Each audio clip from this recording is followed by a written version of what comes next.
YouTube, bienvenue dans cette petite vidéo hors série. Aujourd'hui on ne joue pas parce que l'on va parler d'un sujet sérieux, la guerre en Ukraine.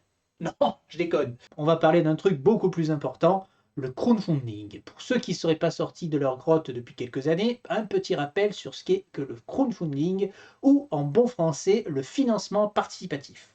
Alors pour résumer, il s'agit d'une pratique commerciale mettant en lien deux acteurs, le porteur d'idées et le client. Dans le commerce traditionnel, une entreprise crée un produit et le met en vente. Les clients vont ensuite pouvoir se le procurer en boutique. Le financement participatif part, lui, d'une autre idée. On pourrait la résumer ainsi, j'ai un projet et pas d'argent, et vous avez de l'argent, mais pas forcément d'idée de projet. Donc je vais vous demander de m'aider à réaliser mon projet avec votre argent. On peut y voir une espèce de lien industriel-investisseur, mais sans tout le formalisme que cela peut rendre d'habitude. Ce qu'il faut retenir, et notez-le bien quelque part parce qu'on y reviendra un peu plus tard dans la vidéo, c'est que le maître mot du financement participatif, c'est la confiance. Cela ne peut fonctionner que via une relation de confiance entre ceux qui donnent de l'argent et ceux qui produisent le projet. Et c'est grâce à l'apparition d'une plateforme qui met en relation les deux parties que le financement participatif a pu exploser. Cette plateforme, vous la connaissez tous, c'est Kickstarter. Lancée en 2009, la plateforme connaît une croissance depuis exponentielle. À l'heure actuelle, elle se targue d'avoir financé près de 250 000 projets pour un peu plus de 7,5 milliards de dollars. C'est donc une pratique qui s'est largement démocratisée durant la dernière décennie et notre passion n'y a pas échappé. Très rapidement, les jeux de société font leur apparition sur la plateforme et commencent à cartonner. En quelques années, le financement est multiplié par 5 pour frôler le quart de milliard en une seule année. La preuve que le marché est porteur se retrouve dans le lancement de plateformes de financement dédiées telles que GamePound ou Game on Tabletop. Ces plateformes sont spécialisées dans le jeu de société, là où Kickstarter est généraliste. Bien que Kickstarter reste leader, et de loin, leur création montre un engouement de plus en plus important pour cette plateforme. De nombreux gros éditeurs les utilisent pour leurs projets, au point que le financement participatif est devenu banal dans le jeu de société durant ces dernières années. Seulement voilà, depuis quelques années et de plus en plus, nous sommes en train d'assister à ce qui pourrait être au mieux de fortes turbulences, voire le chant du cygne de cette forme de création pour nos jeux. Sommes-nous en train de voir la fin du crowdfunding? C'est ce que nous allons essayer de voir dans cette vidéo. Je ne vais pas vous révéler un scoop, aujourd'hui tout est de plus en plus cher, et c'est aussi valable évidemment pour le financement participatif de nos jeux. La faute à une conjecture qui mène aujourd'hui à une impasse tarifaire évidente. Le premier coup de boutoir nous est arrivé début 2022 sous la forme d'une directive européenne retranscrite ensuite dans le droit de chaque pays. Celle-ci clarifie la notion de financement participatif en le requalifiant comme de la précommande, pour faire simple. Cela n'a pas changé grand-chose dans les pratiques et bon, les façons de faire les éditeurs, soyons honnêtes, sauf pour un point, la TVA. En effet, aussi bizarre que ça puisse paraître, on ne payait pas de TVA sur nos jeux financés sur Kickstarter ou d'autres plateformes du même genre. Alors bien sûr, vous allez me dire, on était censé le déclarer nous-mêmes à la douane quand notre jeu arrivait. Et évidemment, personne ne le faisait. Et tous les éditeurs jouaient de cette ambiguïté pour réduire leurs coûts. Cette directive a donc eu un effet, et un seul. Elle a renchéri tous les projets de 20% pour le public européen. Allez, tout le monde répète après moi. Merci l'Union européenne. Le problème, c'est que le prix, c'était l'un des arguments majeurs du financement participatif. Outre les bonus qui peuvent être offerts durant la campagne, les éditeurs promettaient souvent des tarifs nettement inférieurs au prix boutique, même en prenant en compte des frais de port plus élevés. Avec 20% de plus, cet argument disparaît complètement et rend la plupart des jeux aussi chers que dans votre Fnac du coin. Malheureusement, ça ne s'arrête pas là. Sur cette nette augmentation des prix, au moins pour nous les Européens, un phénomène plus global va toucher l'ensemble du marché.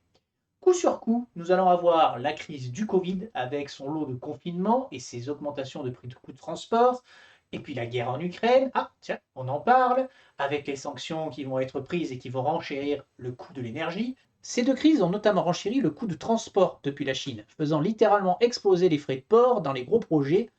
Là aussi, la comparaison avec une livraison depuis la version boutique, ça fait mal. Au final, les prix des jeux dits all-in, c'est-à-dire comprenant tous les éléments proposés durant la campagne, explosent. 150, 300, 400 dollars, voire plus. Le prix des jeux dans leur version Deluxe semble s'envoler de manière déraisonnable. Et comme vous suivez ce que je dis depuis le début, ces prix sont hors taxe, évidemment, et sans les frais de livraison. Je vous laisse quelques minutes pour faire le calcul, et puis après vous appelez votre banquier. Une autre chose qui augmente de plus en plus dans les campagnes Kickstarter, ce sont les délais. Toute personne qui a déjà fait un financement participatif de jeu le sait, il ne faut pas être pressé. Bon, ça fait partie du truc. On sait qu'il faudra attendre au minimum 1 an, voire un peu plus, pour obtenir notre jeu. Le temps que les auteurs peaufinent les mécaniques, finissent les règles, lancent la production et gèrent la livraison. Mais parfois, cela prend beaucoup plus de temps. Au point que quand le jeu arrive, ben, l'hype peut être un petit peu passé.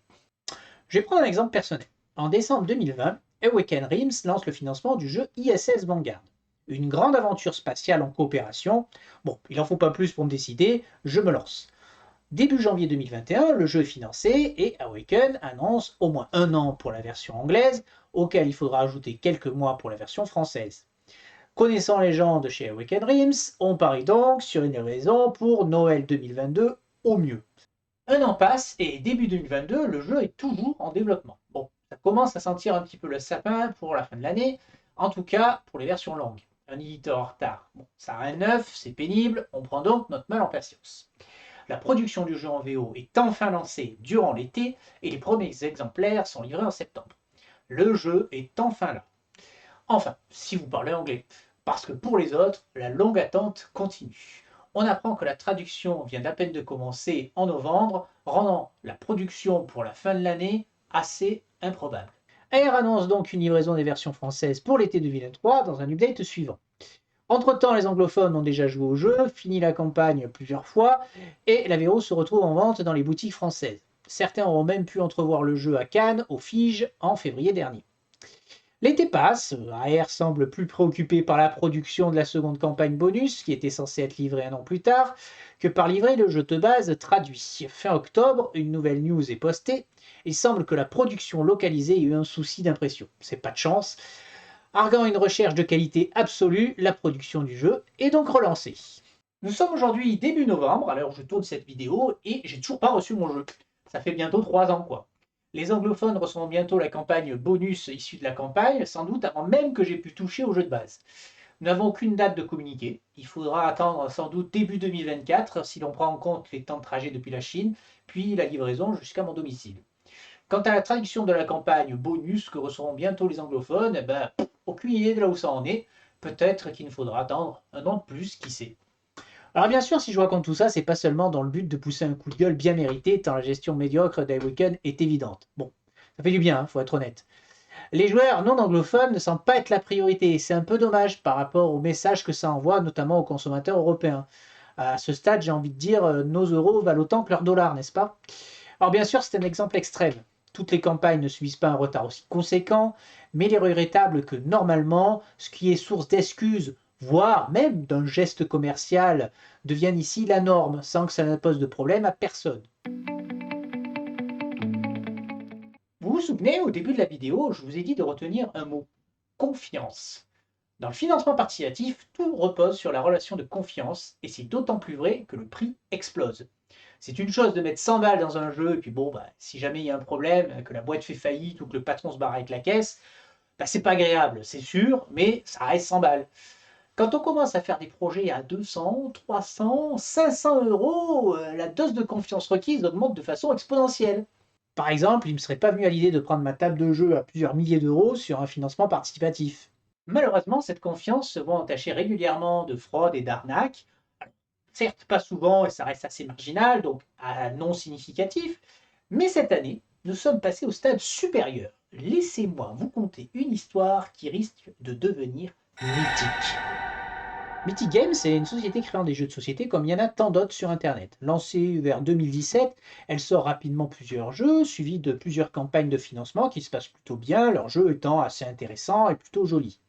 Au détour des années 2020, de nouveaux jeux sont annoncés, Six Siege, adaptation du jeu Ubisoft du même nom, suivi de Darkest Dungeons, qui est un jeu d'exploration de donjons, un dungeon crawler, comme on appelle ça dans le milieu, ainsi que Monster Apocalypse, qui se verra affronter de gros kaijus. Au début, tout se passe bien. Les auteurs sont reçus royalement par les youtubeurs du milieu, ils ont bonne presse et récoltent rapidement plusieurs millions de financements. Mais rapidement, au fur et à mesure que les campagnes s'enchaînent, des mauvaises langues commencent à se faire entendre sur les forums spécialisés. Est-ce que Mythic ne serait pas en train de faire de la cavalerie? Cette pratique qui consiste à financer la production du jeu A avec les sous récoltés pour le jeu de B et ainsi de suite. Hater, hurle certains, complotiste, enchaînent d'autres. Les oiseaux de mauvais augure sont remis rapidement à leur place, circuler, il n'y a rien à voir. Seulement voilà, une fois n'est pas coutume, les complotistes avaient raison. Fin 2022, début 2023, les backers commencent à se rendre compte que quelque chose ne va pas. Les retards sont abyssaux, les jeux ne sont plus livrés et, d'après les dernières nouvelles qui proviennent de l'entreprise elle-même, il n'y a plus d'argent. Plusieurs millions évaporés comme ça, pouf. Et rapidement, la confirmation arrive de Mythic Game. Il va falloir payer. Oui, oui, vous avez bien entendu. Plusieurs mois après la fin de la campagne, Mythic Game revient vers les backers, tranquille, pour leur demander de l'argent. Et pas n'importe comment. Le deal est simple. Soit vous payez, soit on produit pas le jeu et puis vous aurez rien. Toutes les excuses vont y passer. Le Covid, la guerre, tiens, encore, le prix des transports, les salaires chinois qui augmentent et la Lune en convergence avec Mars. C'est à se demander comment font tous les autres pour livrer leur jeu. En attendant, l'effet est immédiat dans la communauté du jeu. Une fois la bombe lâchée, on commence à entendre les mots raquette, rançon. Car oui, c'est bien de ça qu'il s'agit, hein. Sans dire que cette pratique est totalement illégale, elle est au patoche au minimum dans un vide juridique total. On se rappellera d'ailleurs la fameuse loi européenne, vous savez, qui n'aura pour effet que de nous le faire payer 20% de plus sans protection supplémentaire. Très vite, la question se pose, et qu'est-ce qu'on fait? Si on décide de ne pas payer, on ne verra pas son jeu. C'est une perte sèche de plusieurs centaines d'euros, voire plus pour certains. Et puis si on paye, on valide une pratique détestable, et au-delà de ça, on renchérit le coût de son jeu de façon gigantesque. Car oui, je ne vous l'ai pas encore dit, mais on ne parle pas de quelques euros là. On parle de 30 à 50% du prix du jeu de base, soit parfois plus de 100 euros à rajouter. Et comble de l'ironie, il faut également repayer les frais de port. Alors, me demandez pas comment ils peuvent redemander ça, j'en sais pas non plus. Bon. La communauté se déchire, payer, pas payer. Bon, moi je me permettrai pas de juger la chose dans cette vidéo. Mais le pire reste à venir. Ça marche. Le chantage porte ses fruits. Mythic Game annonce qu'un nombre suffisant de backers ont payé la rançon. La production du jeu doit donc théoriquement pouvoir se faire, et bien sûr, ce qui devait arriver arriva, une nouvelle rançon pour Darkest Dungeon cette fois-ci. C'est un fait bien connu que céder au chantage ne résout rien, et nous en avons une nouvelle preuve ici. À l'heure où je parle, la nouvelle rançon est toujours en cours. Certains pensent même que Mythic Game a inventé un nouveau concept, la cavalerie dans la cavalerie. Rien ne prouve que les jeux nouvellement financés, avec les rançons, seront produits. Et quand bien même, ce sera un signal très négatif envoyé à la communauté. Après tout, si Mythic Game se permet de faire ça et que ça marche, alors pourquoi d'autres n'en feraient pas autant?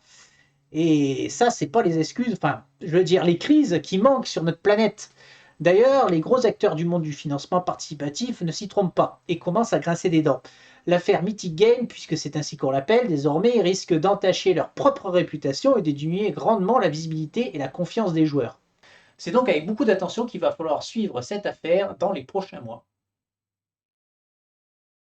Alors, des prix qui s'envolent, des délais qui explosent, une confiance qui s'effrite, que reste-t-il aujourd'hui comme avantage au financement participatif plutôt qu'au commerce traditionnel chez votre ludicaire local? Principalement les add-ons exclusifs que les campagnes proposent, mais aussi le fait que beaucoup de jeux ne sortiront tout simplement pas en boutique. Est-ce que ça sera suffisant pour faire perdurer l'engouement? L'avenir nous le dira. Et voilà, j'espère que cette vidéo vous a plu. N'oubliez pas le petit like, un petit abonnement si vous voulez suivre nos aventures en campagne ou one-shot. Et puis un petit commentaire si vous avez des choses à rajouter, parce que j'ai essayé d'être exhaustif, mais c'est un sujet assez large, il faut être honnête. Allez, ciao ciao, à la prochaine.